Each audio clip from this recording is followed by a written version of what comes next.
అసలు మనం పూజ గదిలో ఉపయోగించే ఒత్తుల గురించి ఎవరం ఆలోచించం. ఇది ఎలా తయారు చేస్తారు ఏంటి అని.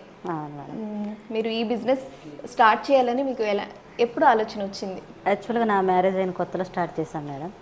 స్టార్ట్ చేశాను చూస్తున్నా. యాక్చువల్గా నేను ఎంసీఏ చేశాను మేడం. ఎంసీఏ చేసిన తర్వాత ఏదో ఒకటి చేయాలి, ఇండివిజువల్గా బిజినెస్లోకి వెళ్ళాలి. ఫస్ట్ ఏంటంటే యాక్చువల్గా నాకు లీడర్షిప్ క్వాలిటీస్ ఎక్కువ మేడం.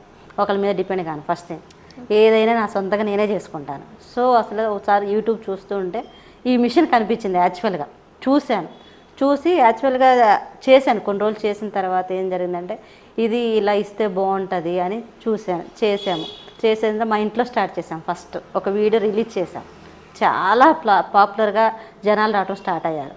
తర్వాత ఏంటంటే మెల్లమెల్లగా వస్తుంటే మాది గేటెడ్ కమ్యూనిటీ. యాక్చువల్గా గేటెడ్ కమ్యూనిటీలో ఏంటంటే ఇక పార్కింగ్ ఇష్యూ అని ఇక ఏదో ఒక ఇష్యూ వస్తుంటే ఇలా కాదని ఇక బయట రెంట్కి తీసుకొని పెట్టాను. అక్కడ కూడా హ్యూజ్ రెస్పాన్సిబిలిటీ మాత్రం చాలా బాగా వచ్చింది మేడం. బాగా వచ్చింది. ఇక జనాలు రావడం స్టార్ట్ అయ్యారు. పార్కింగ్ ఇష్యూ మళ్ళీ సేమ్ టు సేమ్.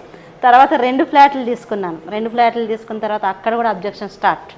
అంటే ఇప్పుడు మనం ఏంటంటే మనకు మంచిగా అనిపిస్తుంది బిజినెస్ అనేది. వేరే వాళ్ళు అబ్జెక్షన్ చెప్తారు ఖచ్చితంగా. ఇప్పుడు లిఫ్ట్ ఇష్యూ కానీ ఏది ఇష్యూ కానీ పార్కింగ్ ఇష్యూ. ఇప్పుడు 100 మంది జనాలు వస్తున్నారు అనుకో, ఖచ్చితంగా ఇష్యూ వస్తుంది. పార్కింగ్ ప్లేస్ కార్ వేసుకొని వస్తారు, బైక్ వేసుకొని వస్తారు. ఇలా ఇష్యూ అవుతుందని ఇలా కాదు అని ఒక ప్లేస్ తీసుకొని కట్టించాను. ఇది 9 సంవత్సరాల ప్రయాణం నాది. మీరు బిజినెస్ స్టార్ట్ చేద్దాము అనుకున్నప్పుడు మీ ఫ్యామిలీ సపోర్ట్ ఎలా ఉండింది? ఫస్ట్ ఎవరికి చెప్పారు మీరు? మా హస్బెండే మేడం. టోటల్గా నాకు సపోర్ట్ మా హస్బెండే.